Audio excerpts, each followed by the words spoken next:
আসমান থেকে ঘোষণা করা হবে, এই ফেরেশতারা ঘোষণা করবে, ফায়ুনাদিল মুনাদি, এই মানুষগুলো কারা যাদের হাত নাই পা নাই। ফেরেশতারা শুধু লাথি মেরে মেরে, ফুটবলের মতো লাথি মেরে মেরে হাসরের ময়দানের দিকে নিয়ে যাবে। এই হাত পা ছাড়া মানুষগুলো যারা প্রতিবেশীর হক নষ্ট করত, মনে আছে?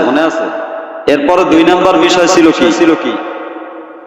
এক শ্রেণীর মানুষ কবর থেকে উঠে হাসরের ময়দানের দিকে যাইতে থাকবে, তাদের চেহারা থাকবে শুকরের আকৃতি, শুকরের মতো চেহারা হবে। এই মানুষগুলো কারা? আসমান থেকে ঘোষণা করা হবে, ফায়ুনাদি, এই মানুষগুলো কারা? তখন ওই ফেরেশতারা নিচে, যেই ফেরেশতারা ধাওয়ায়া নিয়ে যাইতেছে, ওই ফেরেশতারা বলবে, এই মানুষগুলো দুনিয়ার জমিনে বসে যারা নামাজকে নষ্ট করে দিয়েছে, নামাজ ঠিক মতো আদায় করে নাই, যদিও 5 ওয়াক্ত পড়ছে কিন্তু হক আদায় করে নাই, কোন সময় পড়ছে, কোন সময় ছাইরা দিয়েছে, নামাজকে নষ্ট করে দিয়েছে। আজ কিয়ামতের দিন মহান মাওলায়ে কারীম কবরের ভিতর থেকে এই সমস্ত মানুষদের চেহারা শুকরের আকৃতি বানায়া তারপরে উঠাইছে। এরপর 3 নাম্বার বিষয় ছিল এক শ্রেণীর মানুষ যাদের পেটগুলো হবে বিশাল বড় পাহাড়ের মতো।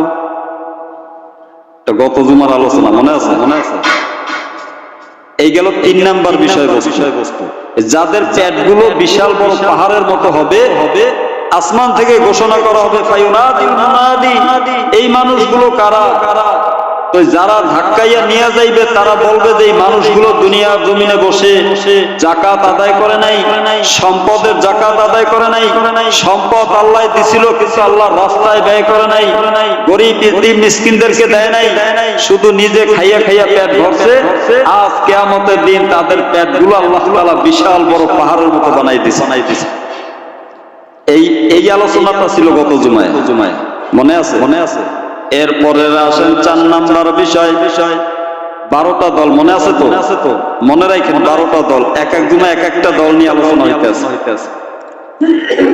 4 নাম্বার দল, আল্লাহর হাবিব সাল্লাল্লাহু আলাইহি ওয়াসাল্লাম বলতেছেন, 4 নাম্বার দল, একদল মানুষ কবর থেকে উঠবে যাদের মুখ থেকে শুধু রক্ত পড়বে, রক্ত। আসমান থেকে ঘোষণা করা হবে, ফায়ুনাদিল মুনাদি, এই মানুষগুলো কারা? ওই যে ফেরেশতারা ধাক্কায়া নিয়ে যাবে, ওই মানুষগুলো, ওই ফেরেশতারা ডাক দিয়া বলবে, এই মানুষগুলো দুনিয়ার জমিনে বসে জবান থেকে মিথ্যা কথা বলে, মিথ্যা কসম করে ব্যবসা করত, মিথ্যা কথা বলে মানুষের ভিতরে দ্বন্দ্ব লাগাই দিত, মিথ্যা সম্পদ, মিথ্যা খবর প্রচার করত। সকালবেলা ঘুম থেকে বাহিরে বের হইয়া সারাদিন শুধু মানুষের কাছে মিথ্যা কথাগুলোই প্রচার করত, মিথ্যা কসম দিয়ে মাল বিক্রি করত, পণ্য বিক্রি করত, মিথ্যা কসম খাইয়া তারপরে ব্যবসা করত। এমন মানুষ আছে না নাই? হ্যাঁ, বলে আমার এই মালটা একবারে অরিজিনাল জার্মানি, আসলে মূলত মালটা কিন্তু মেড ইন জিঞ্জিরা। হ্যাঁ, বলে আমার মালটা একবারে একদম জার্মানি, একদম চায়না, একদম পাকিস্তানি, একদম অরিজিনাল মাল, এই মালের ভিতরে কোনো ভেজাল নাই। বলে একটু কম রাখেন, যদি 2 টাকা কম দেন তাহলে ওই 2 টাকাই লস। আছে না নাই? অথচ কেনা পড়ছে 100 টাকায়, বেচে 300 টাকা। যদি বলে 50 টাকা কমাই রাখেন, কয় না, কমাবার সিস্টেম নাই, মালটা হইলো 1 নাম্বার মাল, অরিজিনাল 1 নাম্বার। কিন্তু ওই লোকটা, ওই ক্রেতা মালটা যখন কিনা নিতেও বাড়িতে যাওয়ার পর সে যাচাই বাছাই করে দেখতেছে মালটা হইলো 2 নাম্বার। মনের ভিতরে কষ্ট লাগছে কি লাগে নাই? হ্যাঁ, এই কষ্টটুকু মালিকের দরবারে পৌঁছে গেছে, মালিকের খাতায় এই কষ্টটুকু লিপিবদ্ধ হয়ে গেছে। আল্লাহর হাবিব সাল্লাল্লাহু আলাইহি ওয়াসাল্লাম বলেন দুনিয়ার জমিনে যারা মিথ্যা কসম খেয়ে ব্যবসা করবে, মিথ্যা কথা বলে মানুষের সাথে প্যাঁচ লাগাই দিবে, মিথ্যা কথা মিথ্যা খবর মানুষের কাছে প্রচার করবে, কিয়ামতের দিন মুসিবতের সময় ওই মানুষগুলো কবর থেকে উঠবে, তাদের মুখ থেকে শুধু রক্ত পড়তে থাকবে, রক্ত পড়তে থাকবে।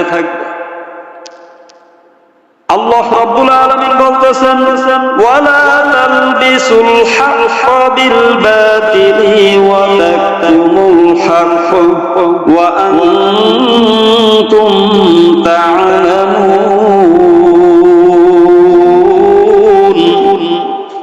আল্লাহ রাব্বুল আলামিন বলতেছেন তোমরা সত্যের সঙ্গে অসত্যের মিশ্রণ ঘটাইও না, সত্যের সঙ্গে মিথ্যা মিশাইও না, সত্যের সঙ্গে মিথ্যার সংমিশ্রণ করিও না।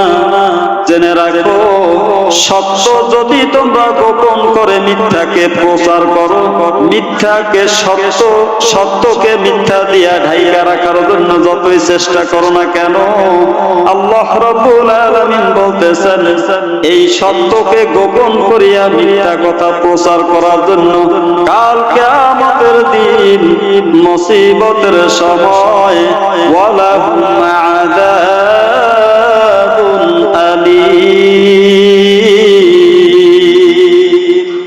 আমি আল্লাহ রাব্বুল আলামিন ওই সমস্ত মানুষদের জন্য কঠিন শাস্তির ব্যবস্থা করে রাখছি। তাহলে এই মিথ্যা কথা বলার অভ্যাস আছে না নাই? আছে, আছে। হ্যাঁ, তাহলে 12টা দল, কয়টা দল? আলোচ্যের মূল বিষয় 12টা দল। কিয়ামতের ময়দানে যে 12টা দল উঠবে, এই হাসরের ময়দানের দিকে যাইবে 12টা দল। এই 12টা দলের ভিতরে 11টা দলই হবে জাহান্নাম, আর একটা দল হবে জান্নাত। ওই একটা দল আবার হাসরের ময়দানে যাইয়া ওই একটা দলের ভিতর থেকে ভাগ হইতে হইতে 73টা দল হবে। কয়টা? 73টা। এই 11টা দল যে জাহান্নামী, আপনি আর আমি কোন দলের ভিতরে আছি, কত নাম্বার দলের ভিতরে আছি, এই আলোচনার ভিতর থেকে বিবেচনা করিয়া তারপরে ওই দল থেকে বাহির হইয়া 1 নাম্বার দলে যাওয়ার দরকার আছে না নাই? এই কারণেই এই আলোচনা ধারাবাহিকভাবে চলতেছে। আল্লাহর হাবিব সাল্লাল্লাহু আলাইহি ওয়াসাল্লাম বলতেছেন আত-তাজিরুস সাদুকুল আমিনু মা'আন নাবিয়্যিন ওয়াস-সিদ্দীকিন ওয়াশ-শুহাদা'i ওয়াস-সালিহিন। আল্লাহর হাবিব সাল্লাল্লাহু আলাইহি ওয়াসাল্লাম বলতেছেন সত্যবাদী আমানতদারী ব্যবসায়ীগণ কিয়ামতের দিন যারা সত্য কথা বলে ব্যবসা করবে, সত্য কথা বলে মাল বিক্রি করে, এমন মানুষ আছে না নাই? হ্যাঁ, দোকানে গেলে পরে বলে ভাই আমার এই মালটার কিন্তু একটা সমস্যা আছে। কি সমস্যা? মালটা একটু নষ্ট অথবা একটু খুঁত আছে, মনে চাইলে নিতে পারেন কিন্তু আমার কোনো দোষ দিতে পারবেন না। এমন মানুষ আছে না নাই? আবার এমন মানুষ আছে সত্যটা গোপন রাইখা দেয়, সমস্যাটুকু মানুষের কাস্টমারের সামনে প্রচার করে না, বলে আমার মালটা খুব ভালো মাল, কিন্তু মালটা একটু নিয়ম হয়ে গেছে। 1 নাম্বার যেই মালটা যেই দাম ছিল ওই দাম দিয়েই নকল মালটা বিক্রি করে। আছে না নাই? হ্যাঁ, আছে না? আমি একটা মাল কিনলাম, দেখলাম একটা, কিনলাম একটা, কিন্তু প্যাকেট করে দিল আর একটা। বাড়িতে যাওয়ার পরে দেখতেছি এই মালটা অন্যরকম। কিরে আমি তো এইটা দেখি নাই, দেখলাম আর একটা। এরকম হয় কি না? হয় না? আল্লাহর হাবিব সাল্লাল্লাহু আলাইহি ওয়াসাল্লাম বলতেছেন সত্যবাদী আমানতদারী ব্যবসায়ী যারা থাকবে কিয়ামতের দিন মুসিবতের সময় মা'আন নাবিয়্যিনা ওয়াস-সিদ্দীকিনা ওয়াশ-শুহাদা'i ওয়াস-সালিহিন। কিয়ামতের দিনে এই সকল ব্যবসায়িক যারা থাকবে এরা নবীগণদের সঙ্গে সঙ্গী হইয়া কিয়ামতের ময়দানে উঠবে। এই সমস্ত সত্যবাদী ব্যবসায়িক যারা থাকবে এই ব্যবসায়িক মানুষগুলো কিয়ামতের দিন সিদ্দিকীনদের সাথে থাকবে, শহীদদের সাথে থাকবে, সৎ লোক সালেহীনদের অন্তর্ভুক্ত হইয়া হাসরের ময়দানে থাকবে। ব্যবসা করছিল ইমাম আবু হানিফা রাহমাতুল্লাহ আলাইহি, নাম শুনছেন না? হ্যাঁ, ইমাম আবু হানিফা রাহমাতুল্লাহ আলাইহি কাপড়ের ব্যবসা করত। তার লগের যে সহপাঠী ছিল, একদিন হঠাৎ করে এই ইমাম আবু হানিফা রাহমাতুল্লাহ আলাইহি মাদ্রাসায় যাইতেছেন ক্লাস করাবার জন্য। তার ব্যবসায়িক যে পার্টনার তাকে বলে দিয়েছেন সকালবেলা, ওই যে কাপড়ের থানগুলো আছে, এই মালগুলো যখন তুমি বিক্রি করবা, এই মালের ভিতরে দুইটা থানের কাপড় একটু নষ্ট আছে, একটু খুঁত আছে, একটু সমস্যা আছে। এইটা যখন তুমি কাস্টমারের কাছে বিক্রি করবা, ওই কাস্টমারের কাছে এই সমস্যার কথা প্রচার কইরা বলিয়া তারপরে বিক্রি করিও। এই ক্রেতা যদি এই মালটার এই সমস্যা আছে জাইনাও যদি সে নেয় তাহলে কোনো সমস্যা নাই, আর যদি না জানার পর কিনা নিয়ে যায়, না জাইনা যদি সে ক্রয় করে নিয়ে যায়, আর বাড়িতে যাওয়ার পর যখন দেখবে যে এই মালটার ভিতরে সমস্যা, তখন তার দিলের ভিতরে এমন একটা ফিলিংস তৈরি হয়ে যাবে, ডাক দিয়া বলবে, হুজুরের দোকান থেকে আমি মাল আনছি, কিন্তু হুজুরে আমাকে 2 নাম্বার মাল ধরাই দিস। মনের ভিতর কষ্ট লাগবে কি লাগবে না? ইমাম আবু হানিফা রাহমাতুল্লাহ আলাইহি বলতেছেন, এই মাল দুইটা যখন তুমি বিক্রি করবা কাস্টমারের কাছে, ক্রেতার কাছে জানায়া দিবা যে এই মালের ভিতরে এই সমস্যা, এই সমস্যা জানার পরেও যদি সে ক্রয় করে তাহলে কোনো সমস্যা নাই। মাল তো বিক্রি হয়ে গেছে, পুরা লটের মাল সব বিক্রি হয়ে গেছে। সন্ধ্যাবেলা ইমাম আজম আবু হানিফা রাহমাতুল্লাহ আলাইহি ব্যবসায়িক পার্টনারের কাছে যায় জিজ্ঞেস করলেন, মাল কি সব বিক্রি হয়ে গেছে? বলতেছে হ্যাঁ বিক্রি হয়ে গেছে। তাহলে ওই যে দুইটা থানের কাপড় যে নষ্ট ছিল, এই নষ্ট কাপড় দুটো কি কাস্টমার ক্রেতাকে জানাই দিছনি, বুঝাই দিছ নাকি? এইবার ওই ব্যবসায়িক সহপাঠী বলতেছেন, না হুজুর, আমি যখন মাল বিক্রি করতেছি তখন আমার স্মরণ ছিল না, আমার মনে ছিল না, কিন্তু মাল দুইটা ওর ভিতরে চলে গেছে। ডাক দিয়া বলতেছে, আস্তাগফিরুল্লাহ, আল্লাহ আপনি আমাকে মাফ করে দেন, আমি তো আমার দায়িত্ব পালন করেছি, আমি তো আমার লোককে জানাই দিয়েছি, কিন্তু তার মনে নাই, সে করে নাই। অতএব এই আজকের বিক্রিত মাল যত টাকা বিক্রি হয়েছে সমস্ত টাকাগুলো এদিকে দাও। ইমাম আবু হানিফা রাহমাতুল্লাহ আলাইহি ওই দিনের ক্রেতা, ওই দিনের বিক্রয়ের যত টাকা ছিল, একটা টাকাও সে নিজের পকেটের ভিতরে ঢুকায় নাই, একটা টাকাও সে নিজে খায় নাই, সমস্ত টাকাগুলো আল্লাহর রাস্তায় দান করে দিয়েছে। এই ছিল সত্য ব্যবসায়িক। আল্লাহর হাবিব সাল্লাল্লাহু আলাইহি ওয়াসাল্লাম বলতেছেন, মা'আন নাবিয়্যিনা ওয়াস-সিদ্দীকিনা ওয়াশ-শুহাদা'i ওয়াস-সালিহিন। সত্য আমানতদারী ব্যবসায়িক যারা থাকবে, এই ব্যবসায়িক মানুষগুলো কিয়ামতের দিন নবীগণদের সাথে, সালেহীনদের সাথে, শহীদদের সাথে, সত্যবাদী লোকদের সাথে কিয়ামতের ময়দানে তারা থাকবে। তাহলে ব্যবসার ভিতরে মিথ্যা কথা বলা যাবে না? যাবে নাকি? মিথ্যা কথা বলা হইলা তারপরে ব্যবসা করলে কিয়ামতের দিন ওই মিথ্যা প্রচারকারী মানুষগুলো হাসরের ময়দানে উঠবে, তাদের মুখ থেকে শুধু রক্ত পড়তে থাকবে, রক্ত। এরপরে আল্লাহর হাবিব সাল্লাল্লাহু আলাইহি ওয়াসাল্লাম বলতেছেন, কিয়ামতের দিন মুসিবতের সময় মহান মাওলায়ে কারীম 3 শ্রেণীর ব্যক্তির সাথে কথা বলবে না। কয় শ্রেণীর ব্যক্তি? মুখস্থ কইরা যান। 3 শ্রেণীর ব্যক্তির ভিতরে আমি, আপনি আর আমি আছি নাকি একটু খেয়াল করবেন।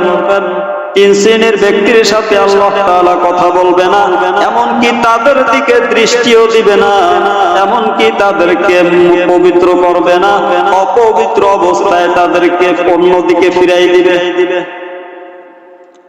দেখবেন অনেক সময় মেকারের কাছে একটা নষ্ট একটা মোবাইল নিয়ে গেলে একদম একটা বুঝাইতেছে মেকারের কাছে একটা নষ্ট টিভি নিয়ে গেছেন মেকারের টিভির উপরটা অল্প একটু দেখা বলতেছে এটা ফেরত নিয়ে যাও আছে না নাই হ্যাঁ হয় না এমনটা আবার অনেক মেকার আছে এটারে ধৈর্য মেরামত করে কিন্তু আল্লাহ রাব্বুল আলামিন এই তিন শ্রেণীর মানুষ যখন তার সামনে কিয়ামতের ময়দানে হাসরের ময়দানে আল্লাহর সামনে যাবে আল্লাহ রাব্বুল আলামিন এই তিন শ্রেণীর মানুষদের দিকে তাকাবে না আল্লাহর হাবিব সাল্লাল্লাহু আলাইহি ওয়াসাল্লাম বলেন সালাসাতু লা ইউকাল্লিমুহুমুল্লাহু ইয়াওমাল কিয়ামাহ কিয়ামতের দিন আল্লাহ রাব্বুল আলামিন এই তিন শ্রেণীর মানুষদেরকে পবিত্র করবেন না তাদের দিকে দৃষ্টি দিবেন না তাদের দিকে তাকাবেন না তাদেরকে পবিত্র করবেন না আল্লাহর হাবিব সাল্লাল্লাহু আলাইহি ওয়াসাল্লাম বলতেছেন ওয়ালা ইউযাক্কিহিম তাদেরকে পবিত্র করবেন না ওয়ালা হুম আযাবুন আলীম এই তিন শ্রেণীর ব্যক্তির জন্য আল্লাহ রাব্বুল আলামিন বলতেছেন কঠিন আযাব আল্লাহ তাআলা নির্ধারণ করে রাখছেন কঠিন আযাব কেমন কঠিন আযাব সময় কম قال أبو ذر رضي الله تعالى عنه حضرت أبو ذر رضي الله تعالى عنه বলতেছেন ইয়া রাসূলুল্লাহ ইয়া হাবিবাল্লাহ এই তিন শ্রেণীর মানুষ কারা একটু বুঝায় দেন কিয়ামতের দিন মুসিবতের সময় সবচেয়ে নিরাশ কোন মানুষগুলো থাকবে সবচেয়ে ক্ষতিগ্রস্ত কোন মানুষগুলো থাকবে সবচেয়ে নিরাশ অবস্থায় থাকবে কোন মানুষগুলো আল্লাহর হাবিব সাল্লাল্লাহু আলাইহি ওয়াসাল্লাম বলতেছেন তিন শ্রেণীর মানুষ সবচেয়ে বেশি নিরাশ থাকবে সবচেয়ে বেশি ক্ষতিগ্রস্ত থাকবে এক নাম্বার ক্বালাল মুসবিলু ওয়াল মান্নান আল্লাহর হাবিব সাল্লাল্লাহু আলাইহি ওয়াসাল্লাম বলতেছেন ওয়াল মান্নান ওয়াল মুনাফিকু সিলআতু আল্লাহর হাবিব সাল্লাল্লাহু আলাইহি ওয়াসাল্লাম বলতেছেন এক নাম্বার দল এক শ্রেণীর মানুষ দুনিয়ার জমিনে আছে দেখবেন টাকনু ঘুরে গিরার নিচে কাপড় কইরা হাতে আছে না নাই হ্যাঁ খুব একটা গর্ব ভাব মনে হয় মনের ভিতরে টাকনু গিরার নিচে কাপড় পরে হাঁটলে পর একটা গর্ব ভাব মনে হয় দিলের ভিতরে আমি তো ভাব মনে হয় আছে না নাই রাস্তার ময়লা সব কাছে কুড়াইয়া নিয়ে যায় আবার যদি মুরগির পায়খানা থাকে তাও কাপড়ে ডইলা নিয়ে যায় আছে না এমন মানুষ হ্যাঁ নিজের কাছে একটা খুব একটা ভাব মনে হইতেছে আমি টাকনু গিরার নিচে কাপড় করছি খুব একটা ভাব লইতে আছে আল্লাহর হাবিব সাল্লাল্লাহু আলাইহি ওয়াসাল্লাম বলতেছেন ওয়াল মান্নান ওয়াল মুনাফিকু আল্লাহর হাবিব সাল্লাল্লাহু আলাইহি ওয়াসাল্লাম বলতেছেন দুনিয়ার জমিনে বসে যারা টাকনু গিরার নিচে কাপড় ঝুলাইয়া রাখে টাকনু গিরার নিচে কাপড় ঝুলাইয়া তারপরে দুনিয়ার জমিনে চলে এই মানুষগুলোর সাথে কিয়ামতের ময়দানে মহান মাওলায়ে কারীম এই মানুষগুলোর দিকে নজর দিয়া তাকাবে না এই মানুষগুলোর দিকে এই মানুষগুলোকে আল্লাহ তাআলা পবিত্র করবেন না এই মানুষগুলোর সাথে আল্লাহ তাআলা কথা বলবে না এরপরে দুই নাম্বার আল্লাহর হাবিব সাল্লাল্লাহু আলাইহি ওয়াসাল্লাম বলতেছেন দুই নাম্বার মানুষ যারা দুনিয়ার জমিনে মানুষকে দান করে খোটা দেয় আছে না নাই হ্যাঁ দুঃখের সময় একজনকে একটা জিনিস দান করছে আবার ওই মানুষটার যখন সুখের সময় আসে ওই মানুষটারে বলে আহারে তোমারও তো আমি এই জিনিসটা দিছিলাম না দিলে তুমি পাইতা কই দেই নাই তোমারে খোটা দেয় আছে না নাই মানুষকে দান করার পরে আবার খোটা দেয় এই দান করে খোটা দানকারী মানুষগুলো কিয়ামতের দিন আল্লাহ রাব্বুল আলামিন তাদের দিকে তাকাবেন না এবং তাদেরকে পবিত্র করবেন না পবিত্র অবস্থায় রাখবেন এরপরে তিন নাম্বার দল আল্লাহর হাবিব সাল্লাল্লাহু আলাইহি ওয়াসাল্লাম বলতেছেন বিল হালিফিল কাযিবি, 3 নাম্বার দল যারা দুনিয়ার জমিনে বসে মিথ্যা কসম খায়া তারপরে ব্যবসা করত। মিথ্যা কসম খায়া ব্যবসা করত, মিথ্যা কথা মানুষের কাছে প্রচার করত, মিথ্যা কথা বলে বলে মানুষের একজনের ভিতর আর একজনের ভিতরে দ্বন্দ্ব লাগাই দিত। আছে না নাই? কিছু হয় নাই, এই জায়গায় একটা কথা হয়েছে একরকম, বাহিরে যাইয়া ওইটাকে ব্যাখ্যা কইরা অনেক বড় বানাইয়া তারপরে আরেকজনের কাছে প্রচার করছে।